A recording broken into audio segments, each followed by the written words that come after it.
breathing. It's a pretty basic part of life, something we don't often think about. I never imagined it would be a practice I would need to pay special attention to relearn. And yet that's exactly what I had to do. In my 20s, I was often unwell with minor things, headaches, fatigue, a sore tummy, just generally feeling run down. It was as if every part of my body was out of sync. Eventually, I met with a breathing specialist. I was diagnosed with hyperventilation syndrome. You see, I had an unhealthy habit of inhaling too fast and too often. Turns out that breathing out is just as necessary as breathing in. The natural rhythm of breath. Haki roto, haki waho. It causes the many parts of the body to be nourished and stimulated to function as they're supposed to. The expanding and contracting movement of the diaphragm, for example, as it sits beneath the lungs, enables healthy digestion of the gut. But I had taught my body that the inhale was really the essential thing.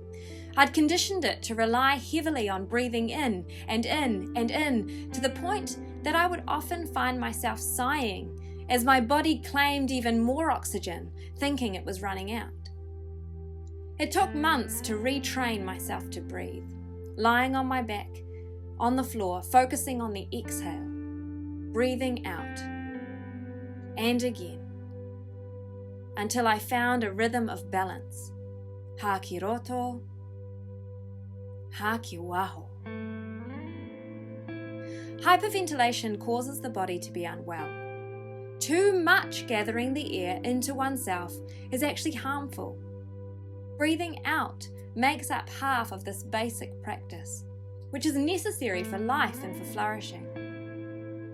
The body of Jesus Christ is the church, and its rhythm of breathing is to gather and to scatter, coming together as disciples, people who follow the way of Jesus and carry forth the mission of Jesus.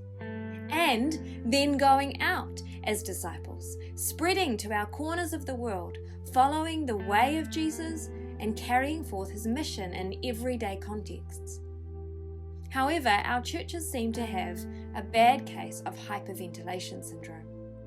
Gathering in has become unnaturally accentuated. We've conditioned our local church bodies to believe that gathered life is really the only essential thing, and as a result, we present with symptoms of a hyperventilating church. We're pretty familiar with what it means to be church on Sundays.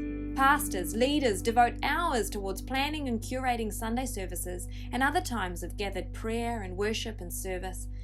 Haki roto.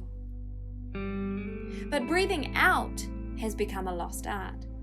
Little thought is given to the exhale of the body of Christ, the many parts scattering into their everyday ordinary lives, their going to work and walking around lives. Haki waho.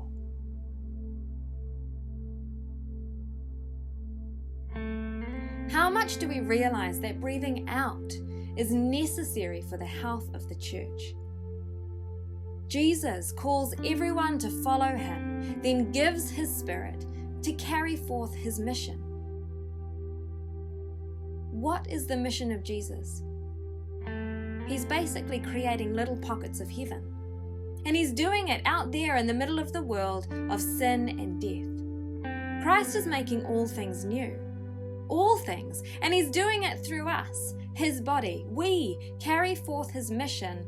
So as we scatter, haki waho, we co-create these little pockets of heaven in our corners of the world. So how can we find balance and retrain the body to breathe? How do we scatter and be the body of Christ on Wednesdays as well as on Sundays? As people enter their ordinary everyday worlds, their office, the construction site, school, their dining room table, Jesus promises he's already there. He's been there for a while. And this gives cause for his church to do three things: to wonder, to imagine, and to see. If Jesus is making all things new, it must cause his followers to wonder. Perhaps there is something more going on here. Perhaps there's another way to do things here. I wonder if Jesus is up to something extraordinary here. If Christ is making all things new, then someone who follows him must wonder and then imagine.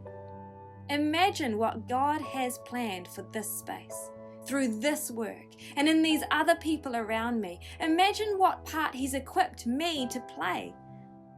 If God really cares about this corner of his world, then we've got to lean into the imagination of God himself, picturing what he pictures, what his kingdom will look like here.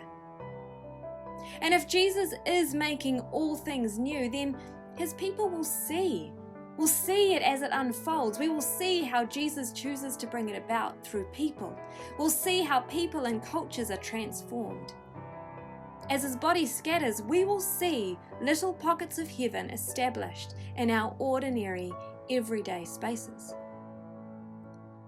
Ha ki waho, wonder if, imagine what, and see how. Breathing out is just as necessary for the health of the body. And pastors are called to serve this body of Jesus Christ. They work to build up the life of his body. How then can pastors serve the church as we relearn how to breathe? Think of Aaron and Hur holding up the arms of Moses as he carried forth the mission of God. Like this, pastors can support the arms of followers of Jesus as they carry forth the work of Christ in their everyday spaces. Pastors support the serving arms of their local church people as they prompt them, as they join them, and as they witness. Pastors build up the church as they prompt followers of Jesus to wonder, as they remind them again and again to wonder, not in abstract ways, but in the context of their everyday, ordinary going to work and walking around lives, prompting them to wonder if perhaps there's something extraordinary going on beneath the surface. Pastors prompt their people to wonder, and then pastors join their people to imagine. Christ is making things new out there in the middle of the world, where followers of Jesus live every single day of their lives. Pastors must join them there, to imagine what Jesus has planned there, to imagine how God has equipped this follower to carry forth Christ's mission in that place. And as followers see how Christ's mission unfolds, pastors must give witness to the work of God. Pastors must make a point of noticing and bringing others to notice the ways that Christ is making all things new. Ha ki waho. Pastors, prompt your people to wonder if. Join your people to imagine what. Give witness as your people see how little pockets of heaven are created in their relationships, in their place of work, in their work itself, in the things they create, in their vocations. Ha ki roto. Ha ki waho. Breathing is a basic and essential part of life in the body. I wonder if our Sunday church might look different, if church members and pastors alike spent time focusing on the exhale, on being the scattered church. Imagine what God has planned for his people and through his people who relearn to breathe, breathing in and breathing out the renewing power of his Spirit. May we see little pockets of heaven come in the ordinary middle places of the world.